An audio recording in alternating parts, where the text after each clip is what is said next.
দেবেন 26969 নম্বরে, তাহলে সেটা আমার কাছে এসে পৌঁছে যাবে। এই মুহূর্তে আপনার কাছে নিশ্চয়ই একটি নোটিফিকেশন পৌঁছে যাওয়ার কথা, যদি আপনি আমাদের ফেসবুকের একজন সদস্য হয়ে থাকেন, এই ফেসবুক পরিবারের একজন সদস্য হয়ে থাকেন এবং সেই লাইভে আপনার উপস্থিতি প্রত্যাশা করছি।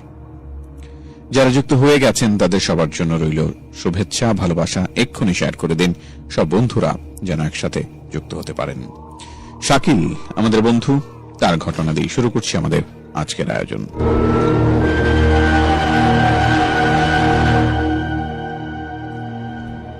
আমি বলছি নারায়ণগঞ্জ জেলা থেকে। আমি আর আমার বন্ধু, আমরা দুজনে একই সাথে থাকি। আমরা দুজন অনেক ভালো বন্ধু। আমার বয়স 15 আর আমার বন্ধুর বয়স একই রকম হবে। তো যাই হোক, আমার নাম হলো শাকিল আর আমার বন্ধুর নাম আবির। একদিন আমি শীতের রাতে ঘর থেকে বের হলাম। আমি রাস্তা দিয়ে হাঁটছিলাম। রাস্তাতে আমি ছাড়া আর কেউ ছিল না। রাস্তাটা একদম খালি ছিল, চারিদিকে অন্ধকার আর কুয়াশা। তো যাই হোক, আমি হাঁটছিলাম, হঠাৎ কেউ যেন আমার কাঁধে হাত রাখলো। আমি হাতকে উঠলাম, অনেক ভয় আর আর্তনাদে পিছনে তাকালাম। ও, এটা তো আমার বন্ধু আবির। আবির, চল বন্ধু, শীতের দিন গরম গরম পিঠা খাই। আমি বললাম চল। আমি যে প্রথমে ভয় পেয়েছি ওটা আমি ওকে বলিনি।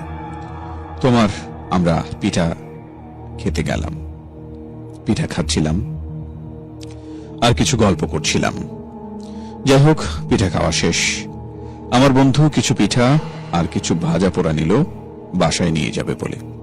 তো আমি একটু অ্যাডভেঞ্চার প্রেমিক লোক ছিলাম। আমি বললাম আবির, চল আমাদের পাশের কবরস্থানে ঘুরে আসি। সে বলল এত রাতে? না না না, ওখানে যাওয়া ঠিক হবে না। তখন প্রায় রাত 10টার মতো বাজে। আমি বললাম আরে চল, কিচ্ছু হবে না। অনেক জোরাজোরি করলাম। ও বলল আচ্ছা ঠিক আছে চল। আমিও বললাম ঠিক আছে চল। আমরা কবরস্থানে ঢোকার আগে কবরস্থানের গেটে দাঁড়িয়ে দেখছিলাম ওখানে আসলে কেউ আছে কিনা। ভেতরের দিকে দেখলাম কেউ নেই, শুধু একটা ছাগল ঘাস পাতা এসব খাচ্ছে। যে কবরস্থানে ঢুকতে গেলাম, হঠাৎ শিয়াল আর কুকুরের ডাক, আর পিছনে হঠাৎ কেউ যেন ডাকলো শাকিল। আমি বললাম কে? আবার পেছনে ফিরে তাকালাম, দেখলাম আমার বন্ধু মিরাজ। বলল কিরে, কোথায় যাচ্ছিস? আমরা বললাম কিরে মিরাজ, তুই এখানে কি করিস? বলে আগে বল, তোরা এখানে কি করছিস? আমরা বললাম না না, কবরস্থানে ঢুকবো না। আর চল, আমরা ওকে একটু উস্কানোর জন্য বললাম চল, তোর সাহস থাকলে আমরা যাই। মিরাজ বলল এত রাতে যাওয়া ঠিক হবে না। আমরা বললাম ভয় পেয়েছিস? তুই গাধা, তুই জীবনেও সাহস করে কোনো জায়গায় যেতে পারবি না, ভিতর ডিম কোথাকার। এই বলে আমরা হা করে হেসে দিলাম। সে রাগ আর জেদের বসে বলল চল যাব, কিছুই হবে না। আবার অনেক সাহস, চল আজকে দেখিয়ে দেব তোকে। আমরা ঢুকলাম আস্তে আস্তে, কবরস্থানের দিকে পা বাড়াচ্ছিলাম। তখন বলে উঠলাম দোস্ত, কবরস্থানের ভিতরে যেই রাজবাড়িটার মতো আছে, ওটার ভেতরে ছাদে কার ওঠার সাহস আছে? চল। কেউ সাহস করতে পারছিল না। একা একা যাওয়ায়, একা একা যখন কেউ যাবে না, তখন আমি বললাম চল সবাই মিলেই যাব। ওই বাড়িটায় কেউ থাকবে না, পোড়া বাড়ি, আগুন লেগে পড়ে গিয়েছিল, অনেক দূর থেকে দেখা যাচ্ছিল। ওখানে কিছু গাঁজাখোর গাঁজা খাচ্ছিল, আর কেউ কথা না বললে ওদের দিকে তাকিয়েছিল। ওরা কিছুক্ষণের ভেতরেই চলে গেল, মানে কবরস্থান থেকে বের হয়ে গেল পিছনে গেট দিয়ে। আচ্ছা যাই হোক, আমরা সবাই আস্তে আস্তে কদম ফেলে পোড়া বাড়িটার দিকে যেতে লাগলাম। এই শুরু হয়ে গেল বৃষ্টি। কেউই ভেবে উঠতে পারলাম না যে শীতের ভেতরে বৃষ্টি কিভাবে হচ্ছে। তা মুষলধারে আমরা দৌড় মেরে পোড়া বাড়িটার দরজার সামনে গিয়ে দরজা খুলবো বলে দাঁড়াতেই একেবারে ভূতের সিনেমার মতো দরজাটা কড়মড়িয়ে আওয়াজ করে খুলে গেল। আমরা তো কিছু চিন্তা করলাম না, ভাবলাম এত বৃষ্টি আর এত ঝড় বাতাস, তার মধ্যে বোধহয় খুলে গেছে। আর এত জোরে জোরে বিজলি পড়ছিল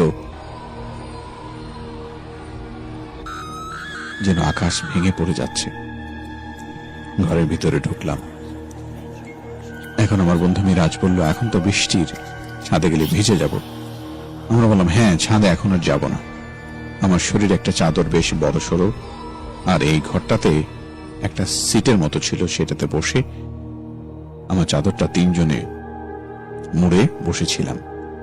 আর আমার বন্ধুর সাথে যে ভাজা পোড়া আর কিছু পিঠে ছিল, আমি বললাম, ওগুলো বার কর, বৃষ্টি আবার বাসায় কিভাবে নিবি, ওইখানে এগুলো খেয়ে নি। বলল, আচ্ছা ঠিক আছে। 5টা পিঠা আর 5টা আলুর চপ আর 5টা পুরি ছিল। আমি নিলাম পিঠা, সাথে ঝাল ভর্তাটা অনেক ভালোই ছিল। ভালো লাগছিল, অনেক ঝাল মুখে ঝরে যাচ্ছিল, তারপরও ভালো লাগছিল। মিরাজ আলুর চপগুলো নিল, ওর আলুর চপ পছন্দ, তাই আমরাও পুরি খাচ্ছিলাম সালাদ দিয়ে। আস্তে আস্তে বৃষ্টি কমে আসলো। ঘড়িতে দেখলাম 11:30 বাজে। আমি বললাম, আচ্ছা চল, এখন ছাদে যাবি, বৃষ্টি তো কমে এসেছে। ও বলল, না, আর কিছুক্ষণ বসে থাকি, ভালো লাগছে। ঘরটার দরজাটা খোলাই ছিল, ওখান দিয়ে দেখা যাচ্ছিল শিয়াল। মনে হচ্ছিল তারা কিছু না কিছু খুঁজেই। যাই হোক, কিছুক্ষণ বসে থাকার পর বললাম, চল ছাদে যাই। গেলাম ছাদে, গিয়ে আমরা তিনজন এরকম হয়ে বললাম যেন আমরা নিজেরাই কিছু খুঁজছি। আবির একদিকে কিছু না কিছু এরকম লাগছে যে খুঁজছে, মিরাজুল যেন কিছু খুঁজছে, আর আমিও। মিরাজ একটু বাড়ির ছাদ, কিন্তু অনেক বড়। আমি আবিরকে বললাম, চল মিরাজকে ভয় দেখাবো।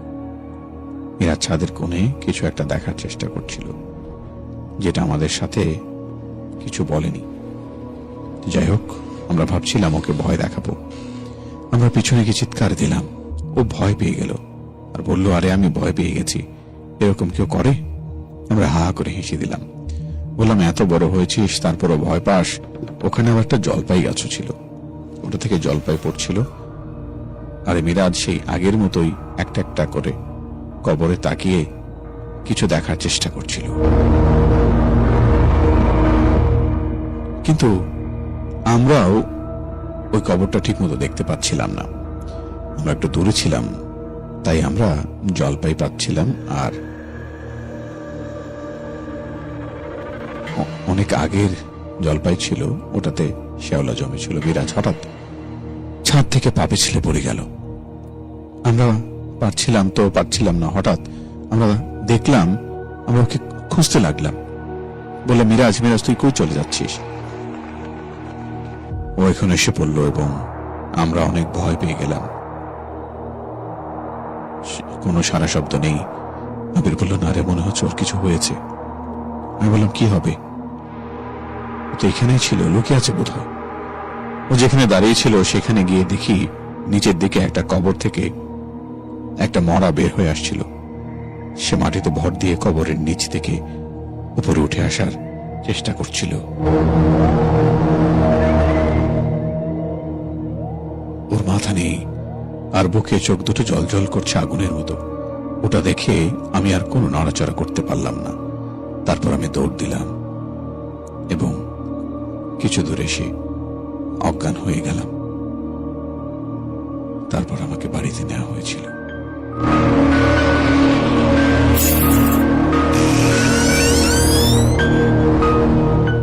শাকিল, অসংখ্য ধন্যবাদ সঙ্গে থাকবার জন্য। নিয়মিত বন্ধুদেরও প্রত্যাশা করছি, কে কোথায় আছো যুক্ত হও। জীবন চৌধুরী আমাদের নিয়মিত বন্ধু, ভাইয়ার সাথে আছে, কিন্তু এফবিতে পোস্ট অথবা লাইভ কমেন্ট করতে পারছি না, কারণ আমার আইডি রেস্ট্রিক্টেড। 25 দিনের জন্য SMS-টা পড়িও।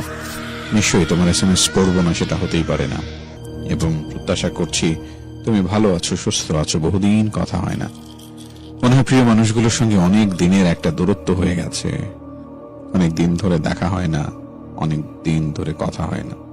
সেই মানুষগুলো এক এক করে সামনে আসুক, সেই প্রত্যাশা করি। facebook.com/capitalfm948 জয়েন করে তোমার উপস্থিতি জানিয়ে দাও। আর টেক্সট করতে চাইলে CFM স্পেস তোমার নাম এবং লোকেশন লিখে তোমার সেই কমেন্ট পাঠিয়ে দেবে 26969 নম্বরে। তাহলেই সেটা আমার কাছে এসে পৌঁছে যাবে। আমাদের সাথে যারা যারা যুক্ত আছে তাদের কথা বলতে চাই এক এক করে। আমাদের কিটি পাওয়ার রাসেল আহমেদ, আসসালামু আলাইকুম। ওয়ালাইকুম আসসালাম। সঙ্গে থাকবার জন্য অসংখ্য ধন্যবাদ। নিখুঁত ভালোবাসা আছেন অজানা পাখি, সেই সাথে মেহেদি হাসানকে দেখতে পাচ্ছি, ইসরাফিলকে দেখতে পাচ্ছি, রেজাউল আছেন আমাদের সাথে, আছেন নিতা নাদিয়া, আরো কিছু বন্ধুর নাম আমি এই মুহূর্তে পড়ে শোনাতে চাই, যারা অনেক দূর থেকে আমাদের সাথে অনেক কষ্ট করে যুক্ত হয়ে থাকেন, কিন্তু কখনো কখনো তাদের সেই উপস্থিতির প্রাপ্তির শিকার আমরা করতে পারি না। তাই প্রত্যাশা করি যেন আপনি জয়েন করেন এবং আপনার উপস্থিতি জানান, এবং আমি আপনার সেই উপস্থিতির অন্তত প্রাপ্তির শিকারগুলো করতে পারি এবং পাঠানো SMS গুলো পড়তে পারি। শাকিল দেওয়ান আমাদের সাথে যুক্ত আছেন, সেই সাথে জুনায়েদ কবিরকে দেখতে পাচ্ছি, অসংখ্য ধন্যবাদ। রিয়া আক্তার আমাদের সাথে যুক্ত আছেন, তিনি একটি ভয়েস পাঠিয়েছেন, দেখা যাক আসলে তিনি আমাদের সাথে কি শেয়ার করতে চান।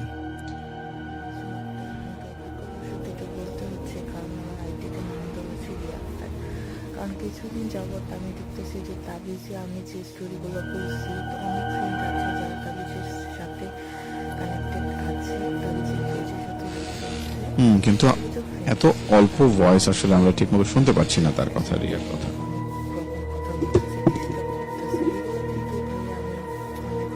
অনেক স্লো শুনতে পাচ্ছি। রিয়ার কথা আসলে আমরা প্রায় শুনতেই পাচ্ছি না।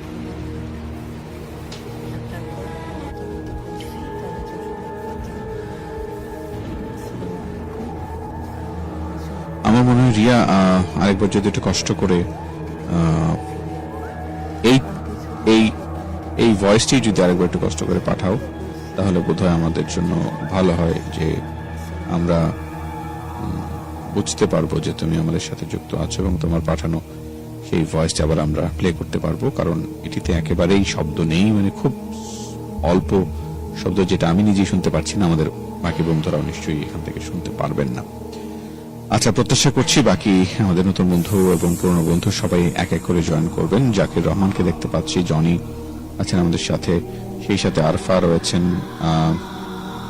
আবিরকে দেখতে পাচ্ছি, নাদিয়া অসংখ্য ধন্যবাদ, মেহেদি হাসান অনেক অনেক শুভেচ্ছা, হৃদয়কে ধন্যবাদ জানাতে চাই। আছেন আমাদের সাথে নুসরাত, সেই সাথে রয়েছেন তাইবা। আমাদের নতুন বন্ধু মঞ্জুকে দেখতে পাচ্ছি, অসংখ্য ধন্যবাদ নতুন বন্ধু মঞ্জু ভাই আমাদের সাথে যুক্ত হওয়ার জন্য। আলামিন মোল্লাহ তিনি যুক্ত আছেন, সেই সাথে রয়েছেন ওমর ফারুক, অসংখ্য ধন্যবাদ ওমর ফারুক আমাদের সাথে যুক্ত হওয়ার জন্য। সুমাইয়া ইয়াসিন হুসাইন আছেন আমাদের সাথে। ইয়াসিন হুসাইন একটু ছোট্ট করে একটি টেক্সট পাঠিয়েছেন, কিন্তু সেটিও আসলে আমি ঠিক বুঝতে পারছি না, 4 সেকেন্ডের একটি টেক্সট, আমার মনে হয় তিনি চেক করার জন্য পাঠিয়েছেন। যাই হোক, এই যে স্তন্ময় কি লিখেছেন। আসসালামু আলাইকুম অরণ্য ভাইয়া। জি, ওয়ালাইকুম আসসালাম। গাজীপুরের কালীগঞ্জ থেকে। হ্যাঁ, বুঝতে পারছি। আল্লাহর রহমতে অনেক ভালো আছো? জি আলহামদুলিল্লাহ। আলহামদুলিল্লাহ, আমিও আল্লাহর রহমতে ভালো আছি। তো অনেকদিন পরে আজকে তাবিজে কিছু ঘটনা শেয়ার করব। জি, প্রায় অনেকদিন হলো তাবিজে কোনো ঘটনা পাঠানো হয় না, তো ভাবলাম আজকে কিছু ঘটনা পাঠাই। নিশ্চয়ই। আজকে মূলত আমি 2টা ছোট ছোট ঘটনা তোমাদের সামনে তুলে ধরবো, যা খুব অদ্ভুত ভাবে ঘটে যাওয়া। আশা করি ঘটনাগুলো তোমাদের ভালো লাগবে। তো আমি বেশি সময় নষ্ট না করে ঘটনাগুলো তোমাদেরকে শোনাতেছি। ঘটনা দুটো ঘটে গেছে আমার একটা বড় ভাই আর একজন হচ্ছে আমার ফ্রেন্ড, এই দুইজনের সাথে। ওকে, প্রথমে আমি যে ঘটনাটা তোমাদের সাথে শেয়ার করব তা হচ্ছে আমার বড় ভাইয়ের সাথে ঘটনাটা ঘটে গেছে। আমার বড় ভাই বলতে হচ্ছে উনি আমাদের একটা ক্লাব আছে, ক্লাবের সেক্রেটারি, প্লাস উনি হচ্ছে ব্যবসায়ী। তো ওই সুবাদে আমাদের সাথে অনেক ভালো সম্পর্ক ওনার, তো আমরা সবাই বড় ভাই বলেই ডাকি তাকে। তো উনি হচ্ছে আমাদের যে এলাকাটা, ওই এলাকার যে সদর আছে, ওই সদর ওনার একটা দোকান আছে। তো ঘটনাটা প্রায় 1.5 বছর আগের হবে। করোনা যখন প্রায় শেষের দিকে, বাংলাদেশ যখন খুব ভালো পরিস্থিতিতে আসতেছে, দোকানপাট যখন খুব সবাই ভালোভাবে চালাইতেছিল, সবাই দোকানপাট খুলে, তখন হচ্ছে একদিন উনি দোকান সদর থেকে দোকানের কাজকর্ম সব শেষ করে দোকানটা বন্ধ করে প্রায় 10:30 কি 11টার দিকে দোকানটা বন্ধ করে বাসায় চলে আসতো। তো হচ্ছে উনি বাসায় চলে আসার জন্য রওনা হয়েছে। অর্ধেক রাস্তা বাইক নিয়ে আসবে আর কি। বাইক নিয়ে অর্ধেক রাস্তা আসার পরে উনি খেয়াল করলো যে একটা মেয়েকে দুইটা ছেলে হচ্ছে ডিস্টার্ব করতেছে। তো উনি একটু বাইকটা স্লো করে খেয়াল করে, কিন্তু উনি হচ্ছে সেরকম ভাবে কিছু ভাবে নাই। ভাবছে যে হয়তো মেয়েটাও তেমন ভালো ফ্যামিলির না, বা ছেলে দুটো হয়তো তার সাথে, মেয়েটাকে হয়তো তাদের সাথে। তো উনি এটা দেখে খেয়াল করে চলে আসছে। তো হচ্ছে মেয়ে দুইটাকে ছেলে দুইটাকে ওইখানে রাখে চলে আসে। তো আমাদের এখানে একটা হচ্ছে নদীর পাশে আর একটা খাল আছে, খালের উপর একটা ব্রিজ আছে, রাস্তা। তো এই ব্রিজের উপর বসেছিল উনি, বাইকটা রেখে বসে মানে কি জানি করতেছিল একটা কাজ মোবাইলে। তো খেয়াল করলো যে ওই মেয়েটা একা একা আসতেছে, ছেলে দুইটা নাই। তো মেয়েটা খুব ভয় পেয়েছিল। উনি সামনে দিয়ে যখন যায় উনি খেয়াল করে যে মেয়েটা গেছে। তো ভাইয়াকে পার করে কিছু দূর গিয়ে আবার মেয়েটা ভাইয়ার কাছে আসে বলে যে ভাই, আমি তো আপনাকে দেখছি, আপনি বাইকটা নিয়ে ওই দিক থেকে আসতেছিলেন। তো আমি ওই টাইমে আপনাকে বলতাম যে আমাকে একটু হেল্প করার জন্য, কিন্তু আমি হয়তো নার্ভাস ছিলাম, এই জন্য বলতে পারিনি। ভাই আমাকে একটু হেল্প করেন, আমাকে একটু কষ্ট করে বাসায় নিয়ে দিয়ে আসবেন, আমি খুব বিপদে আছি, ঢাকা থেকে আসছি, কিন্তু কোনো গাড়ি পাইতেছি না, এই জন্য আপনাকে বলতেছি যে আমি। পরে ভাইয়া প্রথমে না করে দেয়, পরে মেয়েটা অনেক জোরাজুরি করার পরে ভাইয়া বলে যে আচ্ছা ঠিক আছে, আমি বাসায় দিয়ে আসবো। তো ভাইয়া আমাকে কল দিয়ে উনিও ভয় পাইতেছিল যে মেয়েটাকে তেমন সুবিধার মনে হইতেছে না, বা কিছু একটা যদি হয়ে যায়। তো ভাইয়া আমাকে ফোন দিয়ে নিয়ে ওনার যে টাকার ব্যাগ ওইটা, আর ওনার যে দোকানের মোবাইল গুলো ছিল 3-4টা, ওইগুলো ব্যাগের ভিতর দিয়ে বলতেছে যে ব্যাগটা তোর কাছে রাখ, আমি আসতেছি। তো যেহেতু বাইকে যাবে এই জন্য আর আমাকে নিয়ে যায় নাই, যেহেতু সাথে মেয়েটা, এই জন্য আর আমাকে নিয়ে যায় নাই। তো মেয়েটাকে নিয়ে রওনা করছে। ভাইয়া নাকি মেয়েটাকে নিয়ে যেতেছে আর ভয় পাইতেছে। আর যেই রাস্তা দিয়ে যাবে, শুধু রাস্তার পাশে কয়েকটা ইটের ভাটা আছে, আর এমনিতে রাস্তা পুরো ফাঁকা। যে জায়গায় যাবে ওই জায়গার আগে কোনো বাজার বা দোকানপাট খুব কম, প্রায় 3 কিলোমিটার বা 3.5 কিলোমিটার জায়গার মধ্যে দোকানপাট নাই বললেই চলে। তো ভাইয়া খুব সাহস করে গেছে, কিন্তু ওই মেয়েটাকে নিয়ে কোনো ঘটনা হয় নাই। মেয়েটাকে আলহামদুলিল্লাহ ভালো করে নামে দিয়ে এসছে। ঘটনাটা ঘটে আসার সময় ভাইয়া যখন ওই মেয়েটাকে নামায় দিয়ে আসে, প্রায় 12:15টার মতো বাইজে যায়। ওইখানে যাইতে গিয়ে কথাবার্তা বলে মেয়েটাকে বাসায় দিয়ে আসতে প্রায় 12:15 বা 11:50 এমন সময় হয়ে যায়। তো রাস্তা পুরো নির্জন হয়ে যায় নাকি, ভাইয়া যেভাবে বললো যে পুরো রাস্তা ফাঁকা ছিল। তো ওই যে কিছু দূর যাওয়ার পরে ল্যাম্পপোস্ট থাকে 2-1টা, সরকারি ভাবে যে ল্যাম্পপোস্ট গুলো দেয়, ওই ল্যাম্পপোস্ট তার থাকে।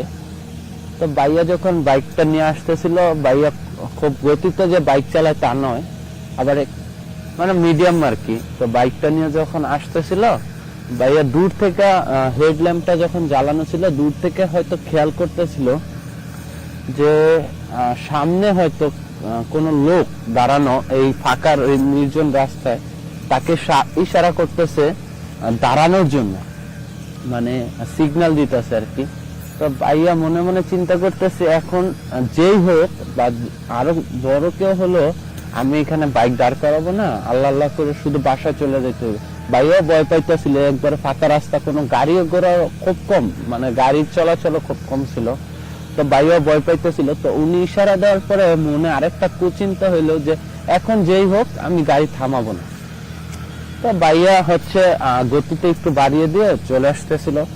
তো যে জায়গায় উনি খেয়াল করছিল যে লোকটা দাঁড়ানো ছিল, উনি নাকি ওই জায়গায় আইসা দেখে যে আসলে লোক বলতে মানে কিছুই নেই, ইশারা যে দিবে এরকম কিছু নেই, বা ওই জায়গায় যে কিছু রাখা আছে ওইটা দেখে যে উনি ধোকা খাবে তো এমনও কিছু নেই।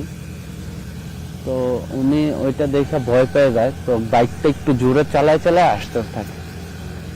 তো ওইখানে আসার সময় আমাদের বাসা মানে এলাকায় আসার সময় একটা এলাকার নাম হচ্ছে বঙ্গবন্ধু বাজার বলে, ওইখানে হচ্ছে একটা কবরস্থান আছে, কবরস্থানটা সম্পূর্ণ নির্জন হয়ে যায়। ওইটার জায়গাটার নাম বলে 7 রাস্তার মোড়।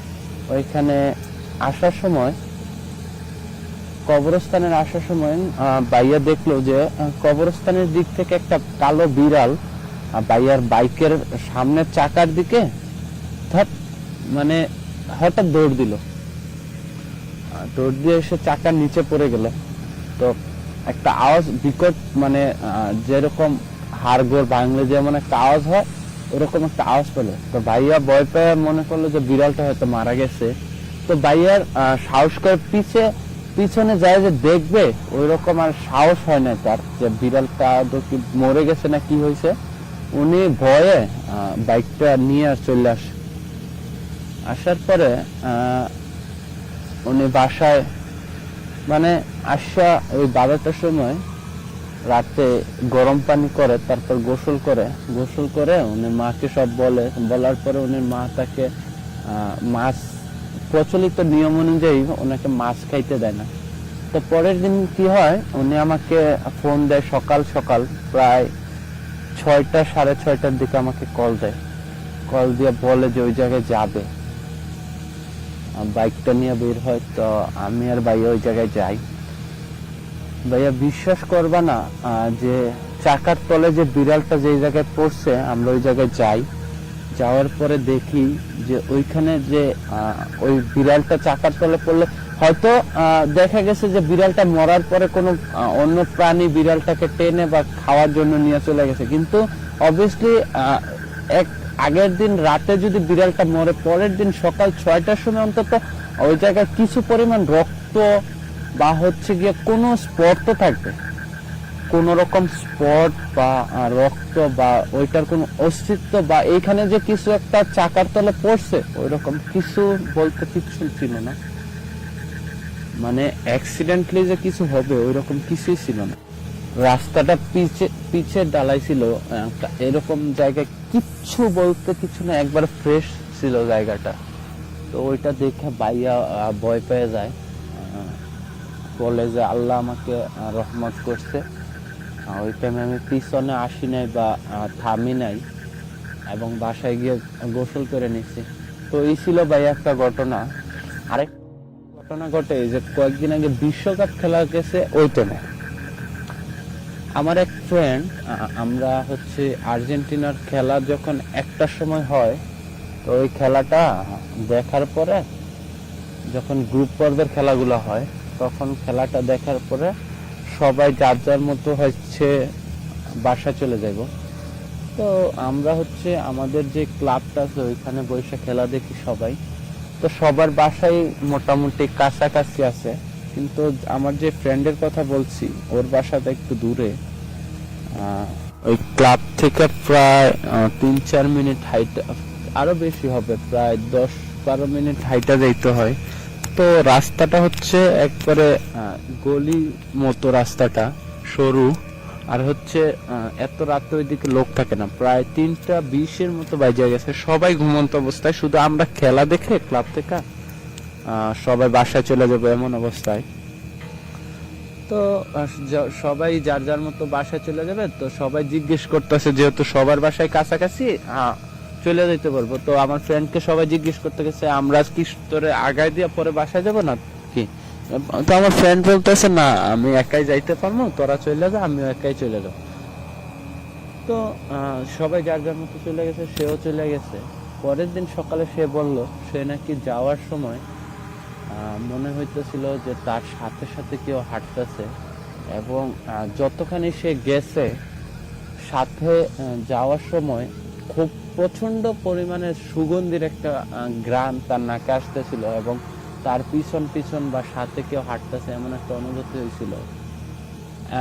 এবং সামনে মনে হইতেছিল যে হঠাৎ করে দৌড়ে কেউ চলে আসলে যেমন একটা বাতাসের মতো শরীরে লাগে না, এরকম লাগতেছিল। তো সে নাকি ভয় পাইতেছিল আর মনে মনে আল্লাহ আল্লাহ করতে করতে বাসায় চলে যায় এবং তার গলা শুকায় যায়, খুব ভয় পায় এরকম অবস্থা। তো এই যে সুগন্ধির ঘ্রাণটা নাকি অনেক পরিমাণে বেশি ছিল, যা মানে প্রায় অনেকটা দূর থেকে সে সুগন্ধির ঘ্রাণটা পাইতেছিল। যত কাছাকাছি যাইতেছিল সুগন্ধির ঘ্রাণটা বাড়তেছিল, সে যত যাইতেছে ঘ্রাণটা ততই পাইতেছে।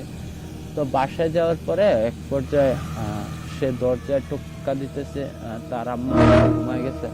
তো দরজা খুলতে একটু লেট হয়। সে নাকি হঠাৎ করে হচ্ছে যে যে দিক দিয়ে তার বাসার রাস্তাটা, ওই দিকে হচ্ছে একটু তাকায় হয়তো মানে সে লক্ষ্য করে যে কোন একটা অবয়কের মতো কিছু একটা দাঁড়ায় আছে। মানে পলকটা ফালানোর যতটা সময় বা শরীরের মানে কি বলবো, বেশি একটা সময় না, পলক ফালানোর মতো সময়টা সে শরীরটা যারা মারে, পলকটা ফালায় চোখের আবার ওঠানোর পরে দেখে যে ওইখানে কিছু ধারণা নাই। তো সে এটা দেখে আরো বেশি ভয় পেয়ে যায় নাকি। ভয় পাওয়ার পর সে জোরে জোরে দরজায় ধাক্কাইতে থাকে। তো তার মা উঠে তাড়াতাড়ি দরজা খুলে বলে যে কি হয়েছে কি নেই। সে তাড়াতাড়ি গিয়ে ঘরের ভিতরে মানে পানি টানি খাইয়া সব খুলে বলে। তো ওর মা ওকে পরের দিন হচ্ছে যে আমাদের যে মসজিদের হুজুর ইমাম সাহেব আছে ওনাকে খুলে বলার পরে উনি একটু পানি পয়রা দেয় এবং একটু ঝাড়ফুঁক করে দেয়। তো আল্লাহর রহমতে সেও সুস্থ হয়। কিন্তু এই দুইটা ঘটনা ছিল খুব অদ্ভুত ভাইয়া। মানে এরকম ঘটনা যে আগে বা কখনো হয়েছে তাদের সাথে তেমনও না। তারা নতুন অবস্থায় ফেস করে এবং খুব ভয় পেয়ে যায়, কিন্তু আল্লাহর রহমতে তাদের দুইজনের একজনেরও ক্ষতি হয় নাই। তো আমাদের যে ইমাম সাহেব উনি বলছে যে এইসব হয়তো জিনেদের কার্যক্রম। তাকে একা দেখে তারা একটু হচ্ছে জিনেরা তার সাথে দুষ্টামি বা কিছু একটা করে, কিন্তু তাদের কোনো নাকি খারাপ নিয়ত ছিল না। সেজন্যই হয়তো ওরা বেঁচে গিয়েছিল। ধন্যবাদ আমাদের সাথে এইভাবে যুক্ত থাকবার জন্য। ফেসবুকে আমাদের নতুন বন্ধু একজন যুক্ত আছেন, তার কথা একটু সেটা তো শুনি। বলতে হচ্ছে, কারণ আমার আইডিতে নাম দেওয়া আছে রিয়া আক্তার। আচ্ছা, কারণ কিছুদিন যাবত আমি দেখতেছি যে তাবিজে আমি যে স্টোরিগুলো বলছি, তো অনেক ফ্রেন্ড আছে যারা তাবিজের সাথে কানেক্টেড আছে, এখন বোধহয় ঠিক তাবিজের আছে, সাথে যুক্ত আছে। কিছু আমরা এখন ফ্রেন্ড বোধহয় properly তারা শুনতে কিন্তু পাচ্ছি। আমাকে অনেক মানে মেসেঞ্জারে অনেক রকম কথা বলতেছে, ডিস্টার্ব করতেছে। এইগুলো কিন্তু ভাইয়া আমি মনে করে একদম অ্যালাউ করে না। মানে একটা মানুষকে এভাবে ডিস্টার্ব করার কোনো মানে হয় না, একদমই নয়। আর তারপরেও আমি নতুন আইডি খুলছি তাবিজের জন্য। একমাত্র যতটা আইডি চেঞ্জ করি না কেন, তাবিজের সাথে অলওয়েজ থাকবো। অসংখ্য এইটুকুই ধন্যবাদ। আপনাদের সাথে আমার মানে কথা। তো অনেকদিন পরে তাবিজে আসলাম, হয়তো অনেক দিন। তো আজকে একটা অভিজ্ঞতা শেয়ার করার জন্য তাবিজের সাথে কানেক্টেড হলাম। জি, আর আজকে যে স্টোরিটা বলবো, এটা হচ্ছে আমার রিয়েল লাইফের স্টোরি, আর ঘটেছিল আমার দাদির সাথে প্রায় 2 বছর আগের কথা। ওকে। আমার দাদির সাথে আমার দাদাও ছিল। তো দাদি দাদা মিলে এই গল্পটা।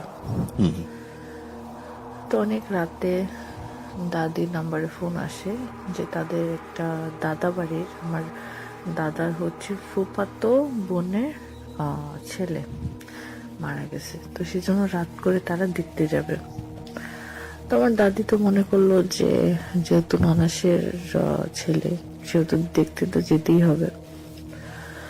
আর এটা না গেলে পরে তো অনেক মানে কি বলে, আচ্ছা পরবর্তীতে মনোমালিন্য হতে পারে। এরপরে দাদির সাথে দাদা যখন মানে অনেক দূরের পথ ছিল, তো নৌকা নিয়ে পার হতে হতো। কিন্তু যখন খবরটা দিয়েছে তখন রাত প্রায় 9:30 বাজে। এবং গ্রামের যে মানে কি বলে, আমার যে তো দাদি বাড়ি যেখানে ছিল অনেক গ্রাম ছিল, আর গ্রামের বাড়িতে 9:30 গ্রামে অনেক রাত হয়। আর তখন নৌকার মধ্যে কোনো মাঝি ছিল না। তো আমার দাদা বললো সমস্যা না, আমি বইটা বাইতে পারি, তুই বস। তো আমার দাদিকে আমার দাদা তুই করে বলতো, কারণ অনেক ছোট ছিল।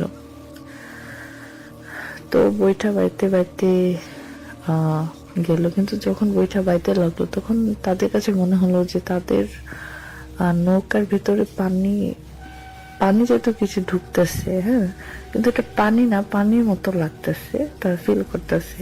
হ্যাঁ, তো অনেক নৌকাটা অনেক ভারী হয়ে গেল। দুজন ব্যক্তির নৌকার যে ভার বহন করতে পারে সেটা দ্বিগুণ হয়ে গেছে।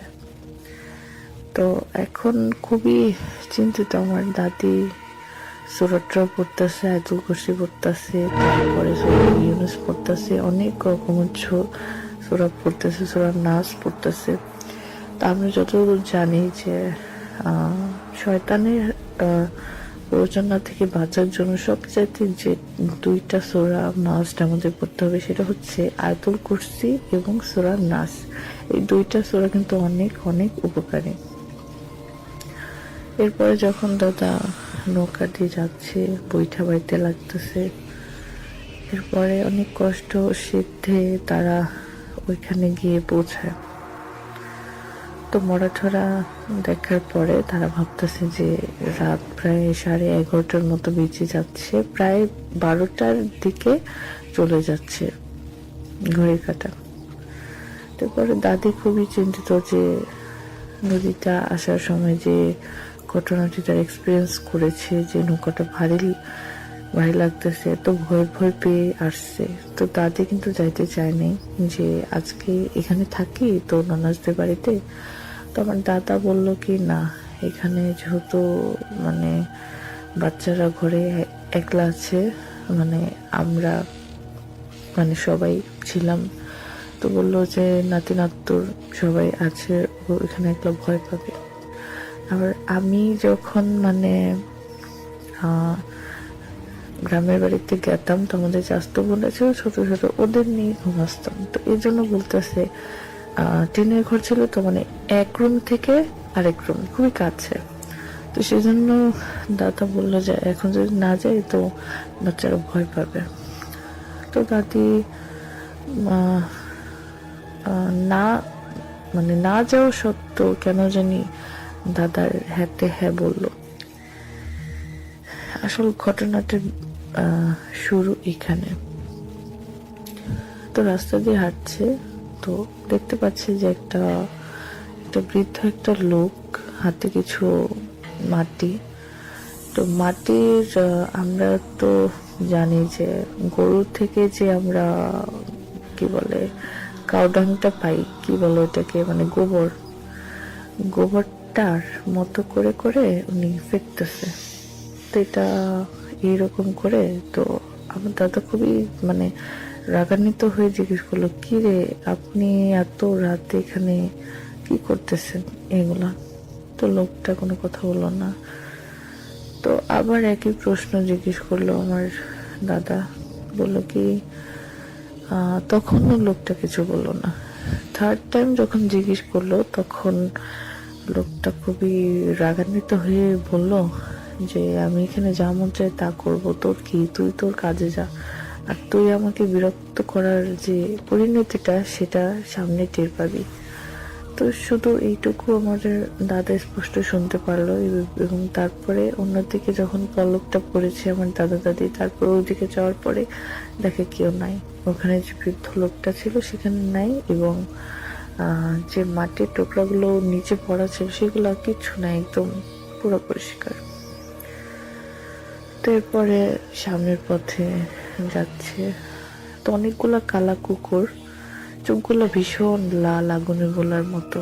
তো দাদা দিকে চেয়ে আছে, এবং কুকুর কখনো হাসে এটা তো কেউ জানে না, যে কুকুর শুধু কেউ কেউ করতে জানে, কিন্তু কুকুরগুলো এমন ভাবে দাদার দিকে চেয়ে আছে, লাগতেছে হাসতেছে। তো এটা দেখে দাদা খুবই মানে সুরাটুরা করতেছে, অনেক কিছু করতেছে। তারপরে দাদা আরেকটা জিনিস লক্ষ্য করলো, যে একটি ঘোড়া যাচ্ছে, প্রায় ওখানে 3টি না 2টি ঘোড়া, অত বলতে পারবো না, কিন্তু আমার স্মরণ আছে দাদা বলেছিল যে 3-4টি ঘোড়া হবে এরকম। তো ঘোড়ার মাথা নেই, শুধু ঘোড়ার যে মানে শরীরটা আছে সেটা দেখা যাচ্ছে, পা, লেজ, পুরো শরীর উইদাউট মাথা। তো এটা দেখে খুবই ভয় পাইছে। আর তারপরে যেটা হলো যে দাদা তখন খুবই ভয় পাইছে যে ঘোড়াটার মাথা নাই। যখন এটা দেখছে তখন অত্যাধিক ভয় পেয়ে গেছে। তারপরে সোরাটোরা পড়তেছে।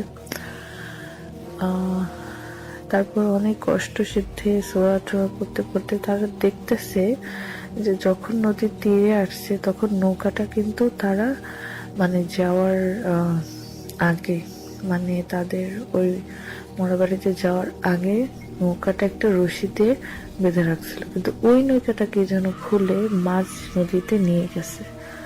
এখন ওইদিকে যখন নজর পড়ছে তখন দেখতেছে অনেকগুলো লোক মিলে গান বাজনা করতেছে ভেতরে, কিন্তু কারা করতেছে এটা আমার দাদা দেখতেছে না।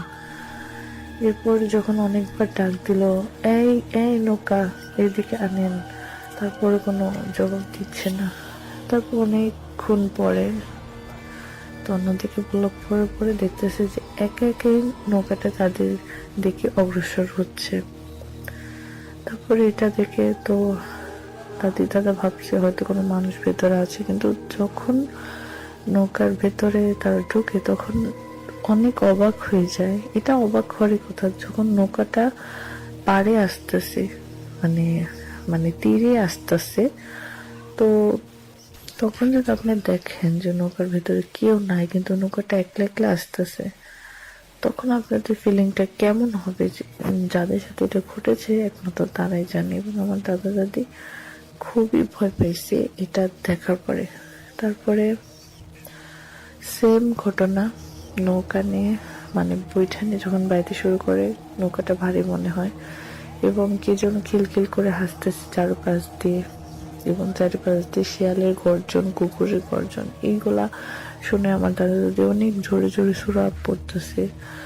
এরপর অনেক কষ্ট সিদ্ধে তারা বাড়ির কিনারে এসে পৌঁছায়। তারপর হাঁটতেছে, তো দাদা বলতেছে তুই এখানে থাক, তো আমি একটু পানি খেয়ে আসি। সেই পুকুর থেকে পানি খাইতে যাচ্ছে আমার দাদা, এবং দাদা যখন দেখে যে একটা কালো শাড়ি পরে একটা মহিলা তাদের সামনে দাঁড়িয়ে আছে, এটা দেখে আমার দাদা অজ্ঞান হয়েছে। এবং অজ্ঞান হওয়ার পরে আমার দাদা যখন হুঁশ আসে তখন দেখে একটা কবরের উপরে, এবং সাথে দাদিও ছিল, দাদির হুঁশটা ছিল না। এরপরে আমার দাদা একটা মানুষকে দেখে তো তাকে বলে যে সে আমার দাদাকে জিজ্ঞেস করে কি ব্যাপার চাচা আপনি এত রাতে এখানে? তো দাদি তার সাথে কথা বলতে বলতে বাড়ির দিকে যাচ্ছে, কিন্তু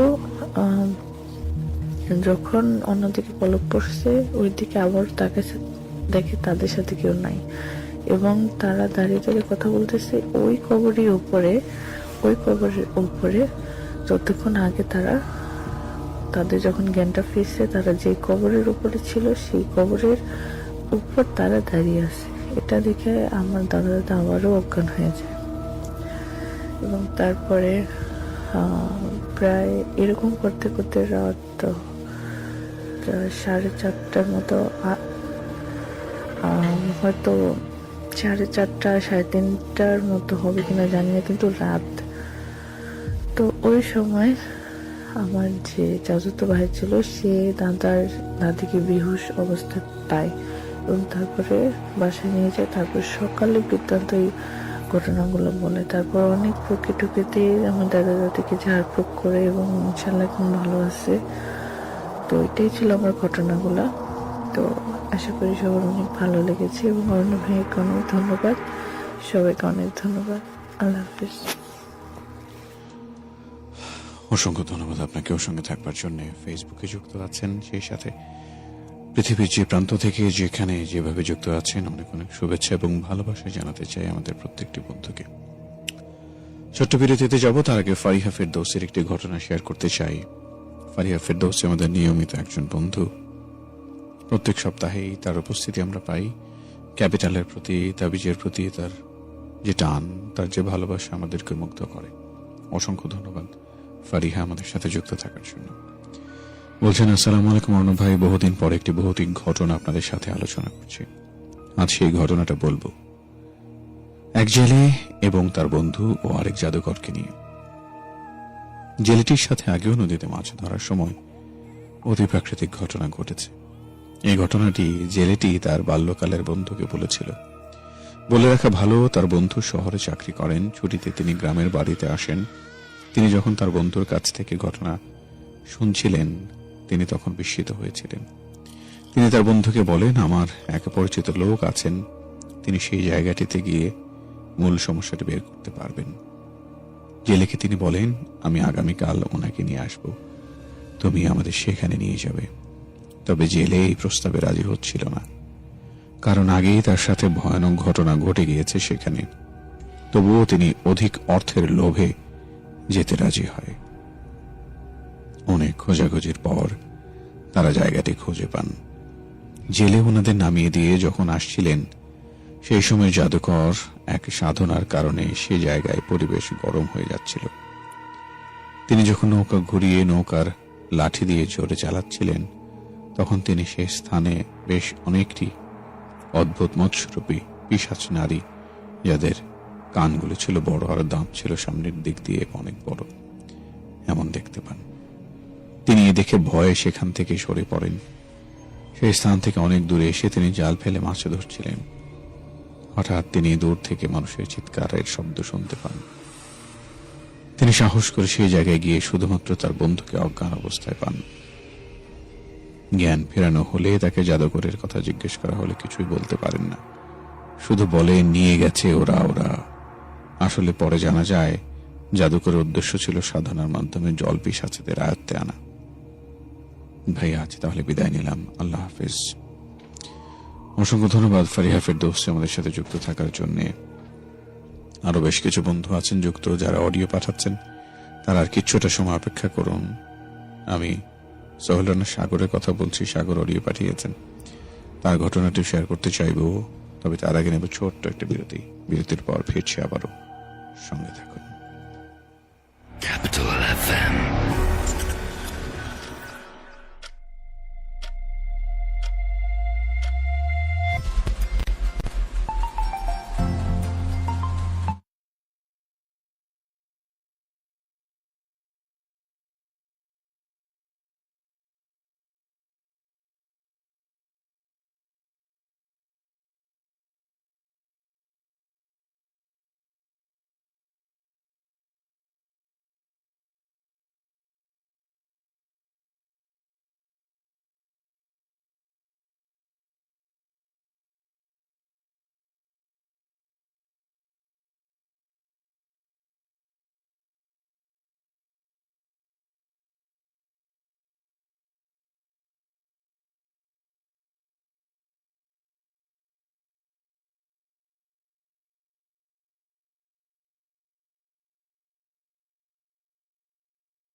আছি আপনার জন্য। facebook.com/capitalfm94 এটি জয়েন করে আপনার উপস্থিতি জানিয়ে দিন। আর টেক্সট করতে চাইলে CFM স্পেস আপনার নাম সঙ্গে লোকেশন লিখে আপনার সেই কমেন্ট পাঠিয়ে দেবেন 26969 নম্বরে, তাহলে সেটা আমার কাছে এসে পৌঁছে যাবে। প্রত্যাশা যেন আপনার উপস্থিতি আমি দেখতে পাই। আমাদের সাথে বেশ কিছু বন্ধু যুক্ত আছেন, তাদের মধ্যে সোহেল রানা সাগর আমাদের সাথে যুক্ত আছেন। এবারে তার পাঠানো ঘটনাটি শুনতে চাই, তিনি আমাদের সঙ্গে কি শেয়ার করছেন। আজকে আমি আমার জীবনের প্রথমে আমার জীবনের একটি ঘটনা শেয়ার করতে চলেছি। তো আমার নাম সোহেল রানা সাগর। আমি ঢাকা ইপিজেটের পুরাতন একটি কারখানায় চাকরি করতাম। ঘটনাটি মূলত আজ থেকে 9-10 মাস আগের। তো বলে রাখি, ওখানে যখন আমি অফিস করতাম, আমাদের অফিস টাইম ছিল 2 শিফটে, 12 ঘন্টা করে 24 ঘন্টা, রাত 8টা থেকে সকাল 8টা, সকাল 8টা থেকে রাত 8টা পর্যন্ত।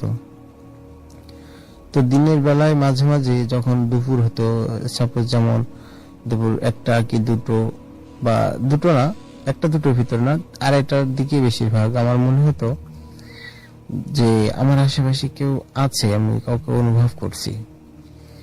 তো আমি দিনের বেলায় তো ওইভাবে পাত্তা দিতাম না, আর নতুন চাকরি, আমি আমার চাকরিটার উপরে বেশি ফোকাস করতে চেয়েছিলাম।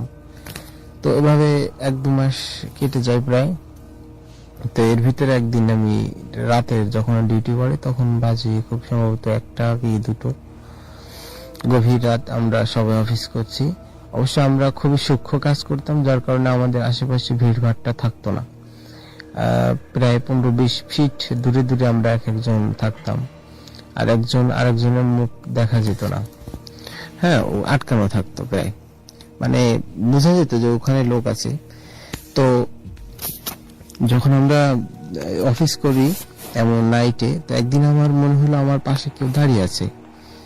তো খুব সাধারণত আমার পাশে কাউকেই দাঁড়িয়ে থাকার কথা না। তো আমি তারপরেও অনেকক্ষণ আমার মনে হলো যে আমার পাশে কেউ দাঁড়িয়ে আছে। আমি হঠাৎই তাকালাম, যেমন মানে স্বাভাবিকভাবে যেভাবে তাকায় ওভাবে না, আমি হঠাৎ তাকালাম আসলে কি আছে। তো হঠাৎ তাকানোর পরে দেখি না, আমার পাশে কেউই নেই। তো ভালো কথা, এভাবে তো আমি ভাবলাম হয়তো আমার মনের ভুল। কিছুক্ষণ পরে আবার মনে হলো আমার পাশে কেউ দাঁড়িয়ে আছে। আমি আর ওভাবে লক্ষ্য করলাম না, কাজ করতেই থাকলাম। তো একটা সময় মনে হলো যে আসলে আমার পাশে একজন না, বেশ কয়েকজনই দাঁড়িয়ে আছে। আমাকে হয়তো কেউ দেখছে, কোথা থেকে আমাকে দেখছে। তো আমি আবার তাকালাম, দেখি কেউ নেই, কোথাও কেউ নেই। এমন মুহূর্তে আমি দেখলাম আমাদের অফিসের আবার উপরে ছিল টিনের চালা, এখনো সেটা আছে, যদিও সেটা বিশাল বড় উঁচু জায়গা। তো দেখলাম একটা কাক ভীষণ উপরে দেখা যাচ্ছে, প্রচুর উঁচু চালা করা টিনের। হ্যাঁ, ওটার কারখানাটার নাম আমি মেনশন করতে চাচ্ছি না। ওটি একসময় বাংলাদেশের কোন একজন প্রধানমন্ত্রীর সন্তানের গার্মেন্টস ছিল, যেটা পরবর্তীতে অন্য একটি বিদেশি কোম্পানি নিয়ে নিয়েছে। তো ওইভাবে আমি যখন এমন ভাব ধরছি, তখন হয়তো আমি ভাবছি যে আমার আসলে ঘুম পাচ্ছে, গভীর রাত, এই জন্য। তো আমরা যথারীতি আমাদের ব্রেক টাইম দিল, আমরা হাত মুখ ধুলাম, নাস্তা করলাম, ঘন্টাখানেক মতো রেস্টও করলাম। করার পরে আসার পরে ভোরের আগে, খুব সম্ভবত তখন 3টা কি 3:30 বা 4টার কাছাকাছি বাজে। ওই সময় আমার মনে হচ্ছিল আমার পাশে কেউ আছে। তো আমার যে বস ছিল, ওনাকে আমি আমার পাশে ডাকলাম, ডেকে জিজ্ঞাসা করলাম, বস আসলে এমন লাগছে কেন আমার? তো উনি বললো যে আমার মনের ভুল এটা। তো আমি খুব সাধারণত ভেবে নিলাম হতেও পারে মনের ভুল। তো কয়েকদিন পরে এই বিষয়টা আমার মনে হলো দিনের বেলা যখন আমার অফিস হয়। তো আমার এক কলিগ, মানে আমার কলিগ হলে উনি বেশ পুরাতন, উনি 8-10 বছর চাকরি করছে ওখানে। তো ওনারা বললাম, ভাই এমন হয় আমার সাথে। তো আমরা যেখানে মানে আড্ডা দিতাম, বসতাম, ওখানে ছোট একটি হলরুমের মতো ছিল, পরিত্যক্ত, যেখানে অন্য ছেলেরা যারা ধূমপান করতো ওখানে তার পাশে গিয়ে ধূমপান করতো। তুমি আমাকে বললো যে কোনো একটা সময় এইখানে একটি গার্মেন্টস ছিল, আর যে কোনো কারণে মালিক পক্ষের সাথে শ্রমিকদের প্রচন্ড রকমের একটি বিরোধ লেগে যায়। মালিক পক্ষ থেকে শ্রমিকদের উপরে খুবই চড়াও হয়, এক সময় শ্রমিকরাও চড়াও হয় এবং ওখানে প্রথমে একজন শ্রমিককে হত্যা করে ফেলে সিকিউরিটি বা নিরাপত্তা রক্ষীরা যারা থাকে ওরা।